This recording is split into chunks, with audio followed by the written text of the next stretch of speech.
The Megahorn, Report 1. Siren Heads, a race of malicious creatures whose origins are unknown. There isn't just one. They can be found all over the world, each sharing similar abilities to warp the minds of the victims. They do this with the sounds they produce from their siren-looking heads. Many people, once they hear these calls, are drawn deeper and deeper into the nesting layers of these creatures and are never heard from again. Those who survive tend to always be worse off for the encounter, suffering both physical, mental, and/or spiritual energy.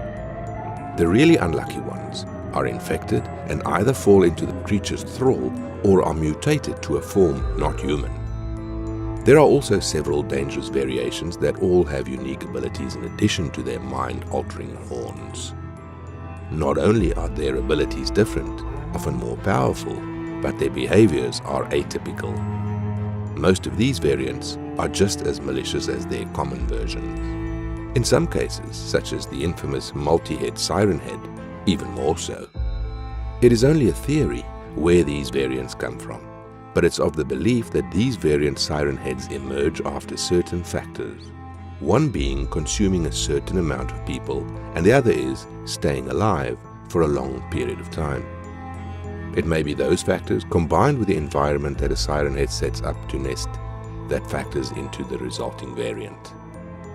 Few are as intelligent as the ones behind the giant incident, where 4 variant siren heads were able to summon a massive giant that completely wiped out an average-sized town. After that, more resources were dedicated to tracking down the other variants on the siren heads, to keep track of where they're at and what they can do that other siren heads can. This is where the Megahorn came in, a recent discovery of what can occasionally happen when a siren head mutates. The cause of a Megahorn siren head is always the same. A starving, skittish siren head encounters another one and ends up consuming them. The cannibalistic action ends up causing the siren on the creature's head to massively grow, enough to drag the creature's posture from standing straight up to crouching over. To support the larger size of the body, multiple limbs grow and sprout from the Megahorn's body, giving it a spider-like appearance. With the growth of the siren, the Megahorn's range is exponentially wider than the average siren head. The sound it can make is also even stronger. Getting too close to a Megahorn's full blast can cause the heads of weaker creatures to, well, explode. Weaker creatures include humans as well. Megahorn is different from most siren heads as the creature is not a nester. Megahorn tends to roam around, probably due to its larger size increasing the food requirement. The creature is constantly hunting, constantly eating whatever thing it can grapple with its many limbs, often after disabling its prey by the use of its horn. The Megahorn siren head doesn't have a preferred target, as long as it's alive. It's food to the Megahorn. This includes men, women, animals, and even other siren heads. It seems that the Megahorn is particularly suited to eating other siren heads. Its horn is loud enough and powerful enough to even affect a siren head. And it being much larger and much stronger than the average siren head, Megahorn has been observed easily hunting them down and rapidly consuming the monsters. The eating of siren head is one of the biggest problems, because after eating one, the Megahorn will grow bigger, get smarter, and the range of its horn will once again increase even wider. Another possibility that the agency is trying to avoid is the Megahorn mutated further into another variant, something that can happen each time it happens to consume a siren head, or worse, a variant. One of them will be the magic number needed to trigger said evolution, which will only put more people in danger as its abilities grow more and more dangerous. Efforts have to be made to keep it from consuming siren heads, and as horrible as it sounds, it's almost preferred that it victimizes humans and animals over other siren heads. Not that the agency will allow it to feed on humans. The use of suggestive drugs and warding away curious campers will usually keep humans away from it. similar to using sniper tactics and the use of explosives to injure it, is also effective.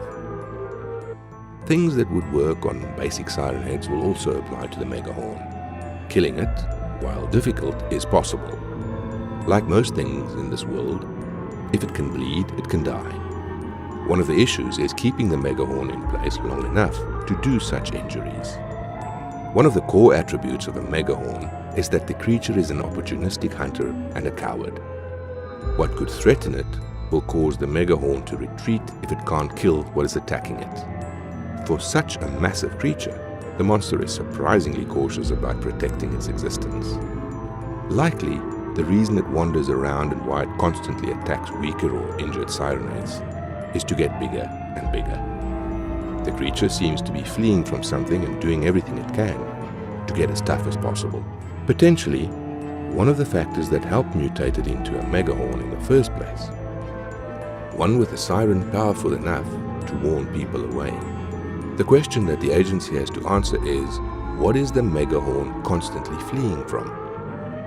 Something it encountered as a siren head drove it out of its nest and proceeded to perform a hazy act of cannibalism. All by instinct. Could there be yet another dangerous variant of the siren head that the agency doesn't know about? One potentially more dangerous than the multi-headed siren? A closer eye needs to be kept on the Megahorn. Tracking its location and the history of its places could potentially aid us in discovering the thing it was fleeing from in the first place. It would be easier if Megahorn could communicate, but like most siren heads, the creature is malicious. When it isn't fleeing from what it's threatened by, the creature will default to attacking prey. So far, Megahorn has been recently sighted in the northern regions of the Canadian tundras and is steadily making its way even further north. It may be trying to reach the Arctic for an unknown reason. Presume it's related to what it's actually fleeing from, and stand by for more information.